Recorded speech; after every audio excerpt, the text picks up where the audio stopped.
Is it just me, or is it unclear as to what's better, vanilla or create? Some might say create's better, but vanilla does have its pros. There are some pros to the vanilla.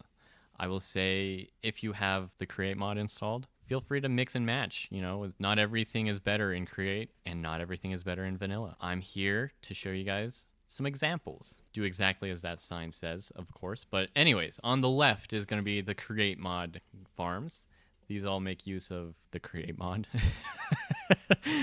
But then on the right, of course, is going to be the vanilla farms. These will be using redstone and other things similar to that, right? Let me show you some farms that I built from my own noggin, except for two of them. Two of them I took inspiration from others. But anyways, let's hop on over here.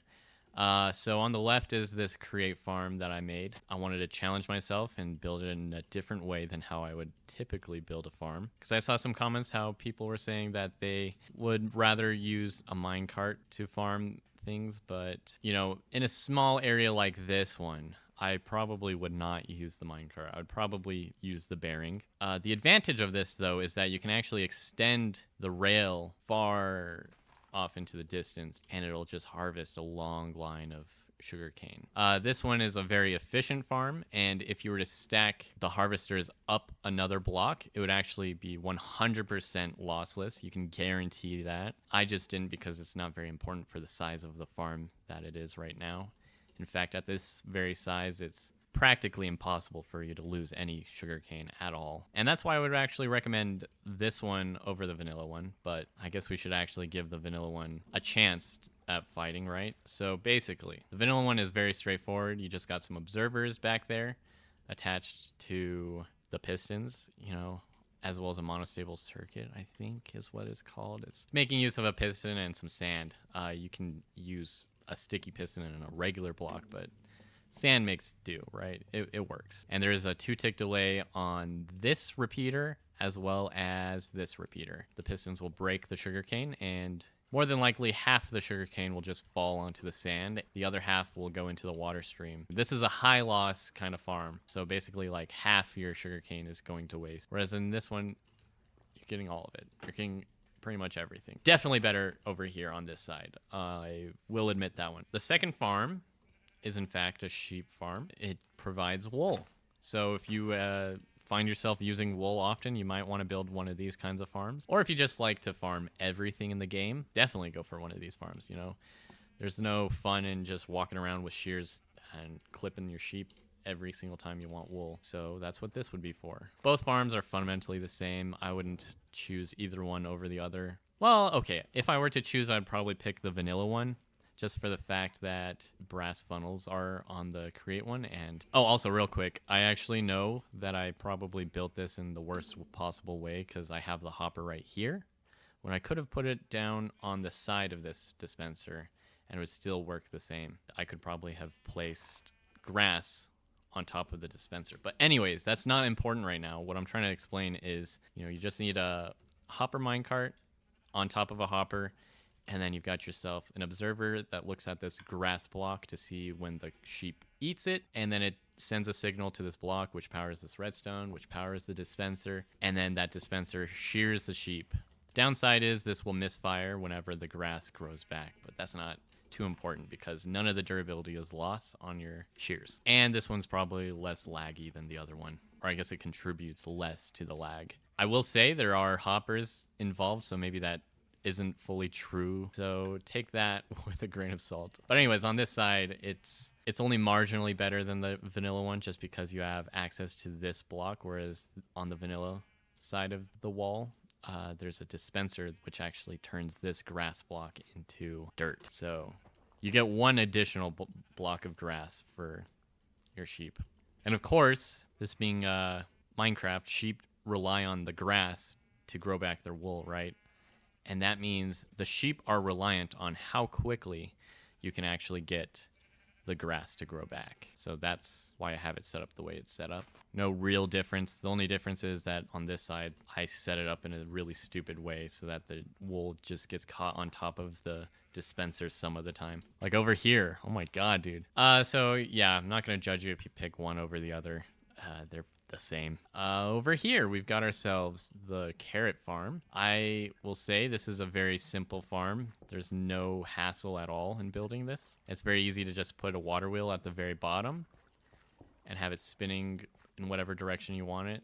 And then you can attach in a mechanical bearing with some chassis or whatever you want to use. I use the chassis here to demonstrate how you don't really need glue. I guess it doesn't show up here, but yeah, with the chassis, you don't need glue unless you're gonna try and stick something onto it. So you can attach glue to the faces of the chassis, like the piston textured looking part, right? And you can put something like this on it. Or if you were to have something sticking to the sides, the dark oak looking texture, then you would actually have to glue those onto it. But yeah, that's not too big a deal. Very straightforward, very easy, and my personal favorite out of the two right here. Vanilla, it's not looking too good because the villagers, I followed a tutorial for this one and it doesn't seem to work. I know there's supposed to be a trapdoor above that minecart, but I figured I would try it without the trapdoor to see if it fixed it because it wasn't working before and it still doesn't work. So I don't know what to say with this one. I'm just gonna let it be. But if it was functioning, I will say they would probably genuinely be maybe the same. I don't know. This one you can guarantee is just gonna always spin around and harvest the carrots. Whereas this one, if it's too big, he might not pick up some of the carrots as he is right now. Plus, he has to stop working and walk over to this guy and decide to throw his carrots, where sometimes he's just going to choose not to. You know, he's just going to be chatting it up with Bertha over here, right? And yeah, villagers are just annoying to work with. So Create is definitely the better one for this kind of farm. But if you enjoy working with villagers, this one's going to be the cheaper version, I would say, because you just need, I don't know, like maybe 15 iron max, because you can just stick the chest right beneath this guy. Create's the better one for me, personally.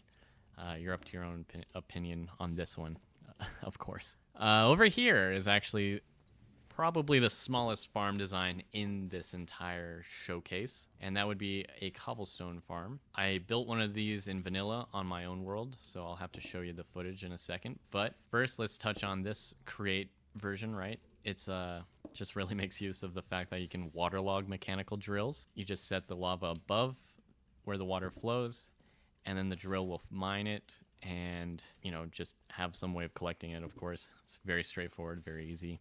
Now let's touch on the vanilla one. All right, so here I am at my cobblestone farm. As you can tell, I've got nothing in it since I've used it all up. And yeah, there's just a single lever right here, so let's flip that. All right, I just had to real quick turn down the volume of my game because that was very loud.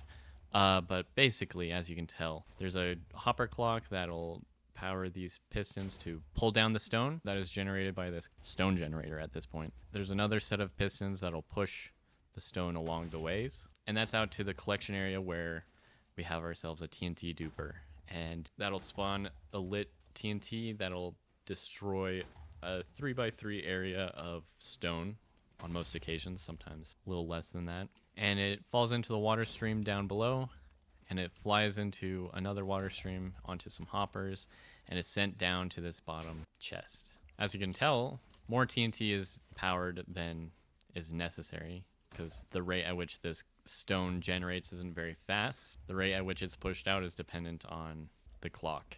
But this is the fastest that I could have it going without ruining things. This is, of course, my own design. I'm quite proud of it. Very satisfying build, but it was very loud and annoying, though. And that's the biggest issue with this farm I would have, other than how big it is and how difficult it is to get the timing right, especially if you've never built a farm like this before, which, of course, I haven't. Ultimately, it's a fun little build if you want to impress someone, right? If you want to show off your redstone genius, even though it's actually not that hard. As I was saying, the only difficulty is the timing. That's so easy to figure out. You just gotta trial and error it pretty much until you got it right. So long as you know what you need to do first, like say it's a good idea to have those pistons at the bottom extended so that they're already in place to pull that block down, and then these pistons just have to quickly power on and off. So yeah, back to Create mod. All right, so now that you've seen that, you can obviously tell which one I would probably prefer to build, and that would be this guy right here, because that thing was a monster. That was horrible. It was a very, I'm very proud of that build, of course, my vanilla build, but ultimately the Create version is so much easier to put together than vanilla that it's better. It's just better. That's all I can say. Plus, you can actually, make it bigger, a lot easier, and not have to worry about building an additional TNT duper off to the side and worry about timing and all that. It's a huge hassle with the vanilla one. So create takes a point there. For the fifth and final farm that I'm going to be talking about is going to be an iron farm. So this one by itself isn't very fast, but if you were to tile them along, because I don't know if you know this, millstones can actually power each other, and that allows for a much easier setup. Have them tile along that way. The only thing I would change about this is move this mechanical drill over to right here where I'm standing, so that it's all in one straight line, and you can just send it all across there, just as long as you have enough SU for that. But yeah, it makes use of our cobblestone generator, as I was talking about that, and it grinds it down and then is washed into flint and iron nuggets. If we're talking by itself, I'd probably go with the vanilla one, but if you were to put enough of these together, then I would actually consider it. In fact, let's talk about the vanilla one. I did not build it here once again because I have built it on the vanilla Let's Play. So let's go check that out. All right, so on the vanilla world, I actually have myself an iron golem farm. We have one guy possibly very loudly dying right now, and if you listen closely, you'll hear some villagers and a zombie. I actually keep them underneath this farm in a chamber where the villagers are perpetually afraid of the zombie, which is what spawns the iron golem in. And as you can tell, it actually produces a decent amount of iron, so long as you're in the area, of course. That would be true for the create version as well. And the rate's pretty good too, actually. It is kind of large just for the fact that you do have to make sure that the area surrounding it isn't spawnable. Otherwise, you'll have just random iron golems spawning in and walking around your world. And there's a chance that that could actually mess up your spawning rates as well, if they spawn anywhere that's going to affect that. All right, so even though I did say that I would go for, in a previous farm, that I would go for the create version that didn't make use of villagers, I am going to have to say on this one that I will go for the one that uses villagers, because something about an iron golem farm like that is so much more appealing to me than something like this. This is smaller, of course, it's more compact, but instead of getting nuggets back, you get 3 to 5 ingots per golem. And you can even turn that iron golem farm into a bone meal farm as well, because you can just take those poppies that you get from it and send them elsewhere to be processed and then pumped out as bone meal. And then if you were playing with a version of Minecraft that has the automatic crafter, you can actually craft up all that bone meal into bone blocks, and you can build with them, or you can just decraft it and then have access to bone meal, of course. So yeah, that's why I would pick the vanilla version. Now, with all of these farms, you might have noticed one theme, and that's that each of these farms are in fact fully automatic. Some of them are toggleable, like the cobblestone generator, but if you leave it running, it will run forever. And that's what all of these are. And if you ask me, I will say fully automatic is much better than semi-automatic, just for the fact that you have to put in less work. And that's why I actually left out some other create farms that some might want to have seen, like the wood farm. In create, it's very much automated, but in vanilla, you kind of have to have some player interaction to actually have it function. So that's a very obvious downside to the vanilla farms. So I just wanted each of these farms to be on a little bit more of an even footing than any of the other farms that I could have talked about. But in case you didn't realize, that's about everything I have for you guys. As always, I'm Saurus Bliss, and if you liked this video, please leave a like or a comment. Maybe even consider subscribing, I don't know. And yeah, that's about everything. Bye!